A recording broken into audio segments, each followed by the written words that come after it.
Today I'm going to be building some shelves. This was my original design put together in Blender. However, it uses a lot of wood. It was designed to be modular, so I'd build 3 of these units. You can see I've colour coded them here. And then I would stick them together. But upon reviewing the amount of wood in the garage, it probably amounts to like another 200 pounds of wood. So on to version 2. So version 2 is much simpler.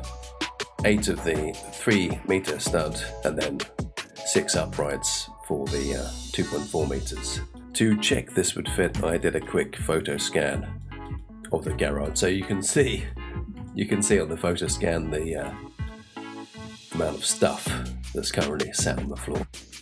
I forgot to record the part where I'm building these frames, but very simply, I'm just laying them on the ground, measuring out the heights they fit the boxes, and then 2 screws in either end to hopefully stop it from shearing too much. So, the plan is, with these boxes, I want to make a set of shelves to carry 6 of these. And how it will work is the bars of the shelves sit on either side of the... Oh yes, they've measured the width of the wheels, and these will then slot in nicely, hopefully.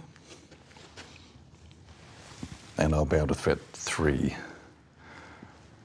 per shelf. The only trouble is I didn't measure the width of the boxes correctly. I measured at this end, assuming they were this width all the way along. But they won't fit through the gaps. So the plan is, rather than building all of these cross beams and cutting them to be longer, I think I'm just going to shim them with something like this. So let's see if I can find some. Because it's not, the difference isn't that much, I don't think. So yeah, if I put one of these, this width on either side, if I shim these out, I should in theory be able to have these wide enough to slip in the box. That's the theory anyway, so I need to now, having built all of these frames, disassemble them, but they're very simply constructed. Because the wood is from, you know, the usual big box store, it is very, very bendy. So I'm not looking for perfection here, just trying to get something fairly solid. So we've got now we've got all the frames back on the floor. You can see a little bit how warped the wood is. This is not my best work, but I'll be removing all of these and then cutting a strip to match this. So something that's worth using to get your line straight is basically putting a circular saw up against one of these squares. That will help you keep your cuts nice and steady. If you're not that great at lining things up, I mean, it comes with practice, I guess, but that's what I use just for speed. So I'll hold this in place and use it to track the saw. 1 down, 23 to go. So these will go between these blocks and then basically make these lengths a bit bigger.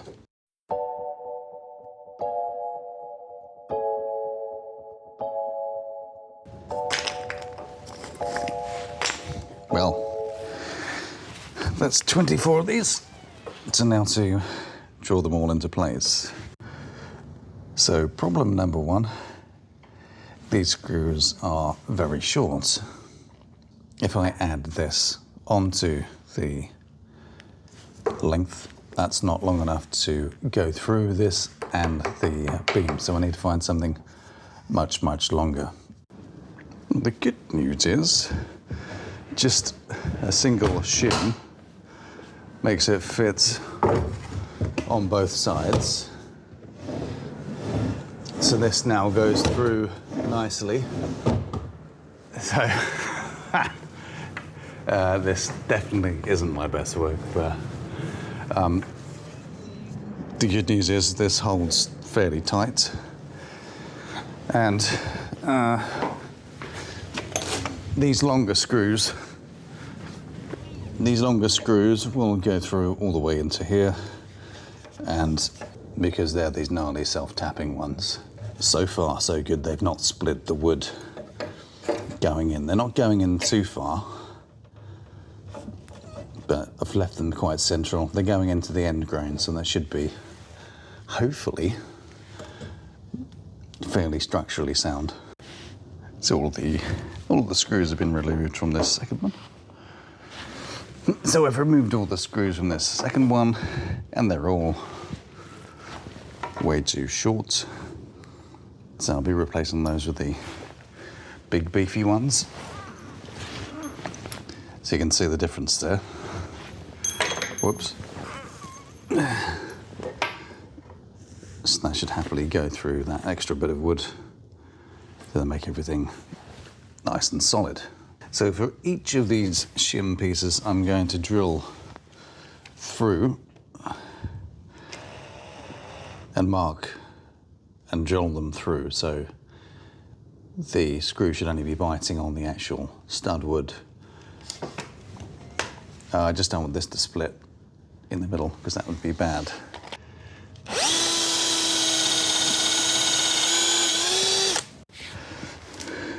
Onto the last one now, and looks like I've done these at a really strange angle and then split this wood here. So if I use the longer screw, that's going to definitely stick out. So I'm going to replace this and this with some new wood. Them should all be good. And I can actually cut this to the right size, I suppose. I'll do the others along here and then replace that top one.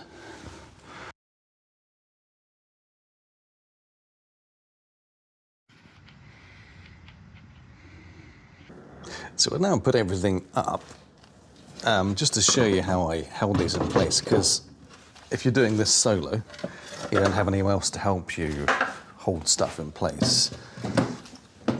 I've basically made these kind of, with some scrap wood, some jigs to then hold the uprights on. That means everything mostly stays, what's the word? Well, it should stop stuff from falling over. That's not great, but yeah. So very simple. And this just stops them going back and forth. So now you can see I've stuck all the long lengths on. So these are just held in by 2 screws, very simple.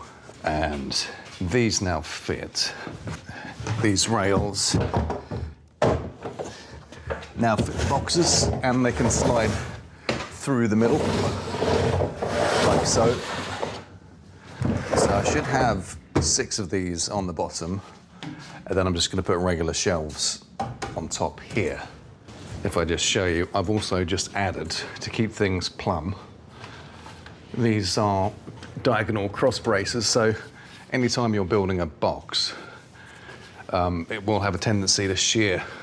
So it will move left and right and kind of this way as well, unless you do some kind of cross bracing. So right now it's got it on the back. I might do some on the sides as well to stop that again shearing, but it might be over-engineered for what it is. Once these are on, it should be held fairly solid anyway. So yeah, that's the basic frame. The next challenge is to basically decide how to build the shelves. So I can do it one of 2 ways. I can use this sheeting, this, I think it's 2mm ply, and put this over top. I'm still going to have to support it with some kind of battens to go across. Now the question is, whether it's just fine with the battens. If I'm just putting stuff like these boxes, they don't need to be too tightly spaced. But if I want to put anything small on there, it's obviously going to fall through the hole. So this is where putting some of this on would be probably ideal. The only challenge is I'm running very low on wood. So I've got to carefully space these. And since I've given these loads of clearance, way too much clearance, I probably could have made these shelves at least 10 centimetres less tall for both of these bottom ones that are holding these. Yeah, trying to decide what to do. I could put some kind of runner here and have the battens run between, so it's nice and flush. Because if I put these on top, I'm adding extra height, and then that extra bit is again making the shelf slightly shorter, which when you look at this, I've already got loads of clearance on this one, which I don't need, so I've already lost quite a bit of capacity on this shelf. So, and the other thing is, because I've put these cross-bracing beams in, I'm losing the depth here, or rather here, because I can't go the way back. The question is, if I was to put sheeting across here, whether I needed to put something else in this gap here to support that, to make it nice and flat and tidy. I don't know. I do have 2 spare 3 meters of the stud wood, so I could do that. Or I think this would be fine. This would be solid enough with just one there, and maybe 2 in the middle to support it, because it's not going to be anything mega heavy, and most of it's going to be boxes like this anyway. So I might be able to just get away with 1, 2, 3, 4 sort of cross-member things here. That might work. I'll try that. So one more thought I just had, because these boxes are going to be pretty laden with heavy stuff. By not supporting the middle, that means the plastic could warp over time with heavy stuff. So I'm going to put an extra beam in the middle between the wheels to then just further support these. So we'll be using those 3 meter pieces after all, I guess, because I want to make sure that sits in the middle and these are supported, because they are. Some of them are holding a lot of weight.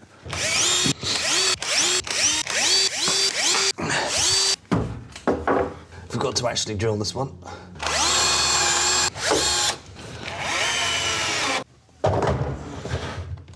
Still goes along. All good.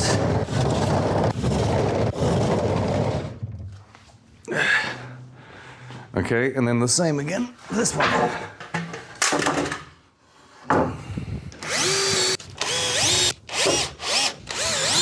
So the reason I'm putting the screws in one end first, then this end, and then in the middle, is to try and somewhat get rid of the bowing.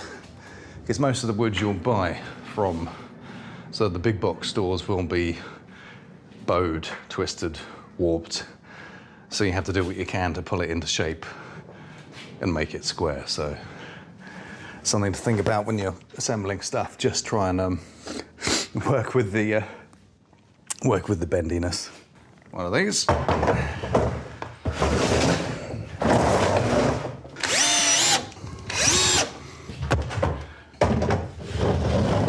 I'm going to get 1, 2. This makes a bit more space on the floor to work, as having these out, you have a lot of space. So pretty good. 50 on the outside, 37, 37.2, 37.2. So I could just use all this scrap stud wood and just go between, screw those in. That might work. 1, 2, 3. 1, 2, 3, 4. So I'll just screw it together like I've done with these ones, or it's just two big screws holding the cross member in place. And that should work. So going across here, 145, 72.5, 31.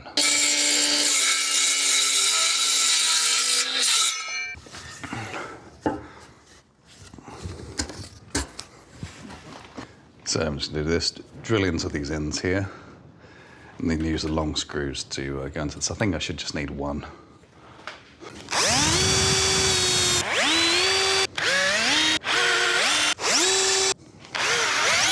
Just under 37 then.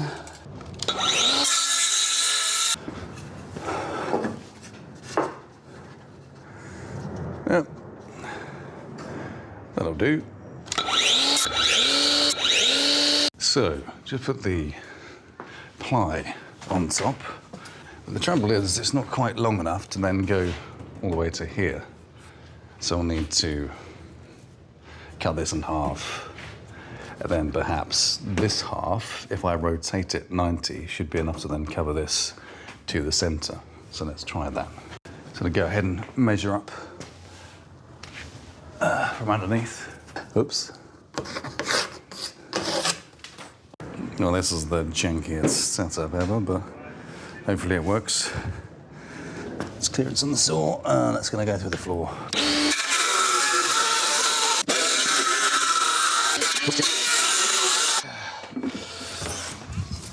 Yeah, so that didn't go so well. I slipped the saw and created a giant hole there, but you can't see that, so no worries. And I cut too far, so I can't use that piece. But I need to chop this in half now to make another piece that goes across here. Right, one down, halfway into this metal beam. So this should be fairly strong. I could almost put another one in underneath afterwards if I'm not quite happy with the rigidity of this, but I think that should be enough. And this is annoying because none of the sheets line up at all. So the length doesn't match. So I can either cut these, but then I'm going to cut another one of these. This doesn't line up either.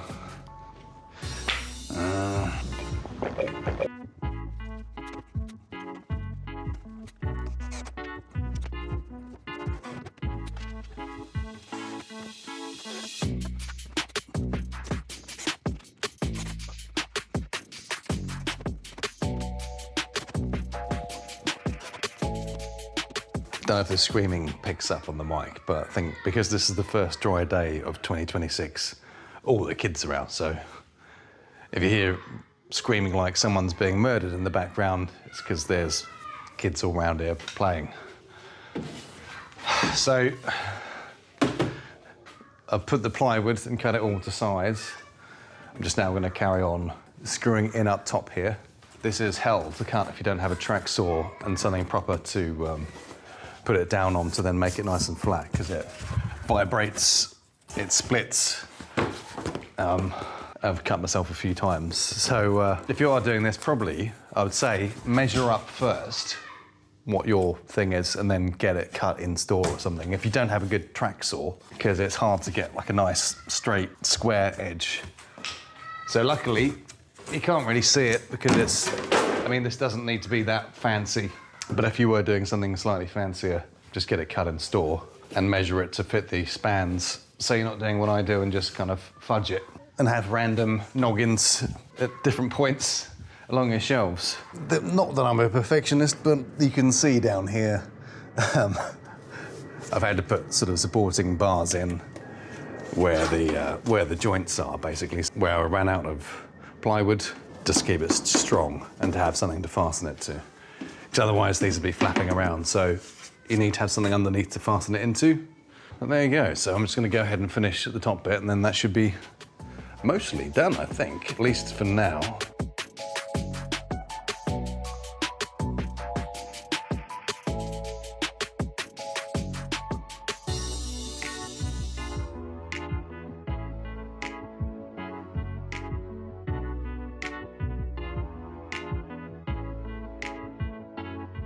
Suddenly they didn't feel as big as I thought they would be, but, well, they're done. But a bit more stuff to still pack up, I think. Maybe a second set is needed after all. Despite practically going to the ceiling, there's still a lot of stuff on the floor. So, until next time.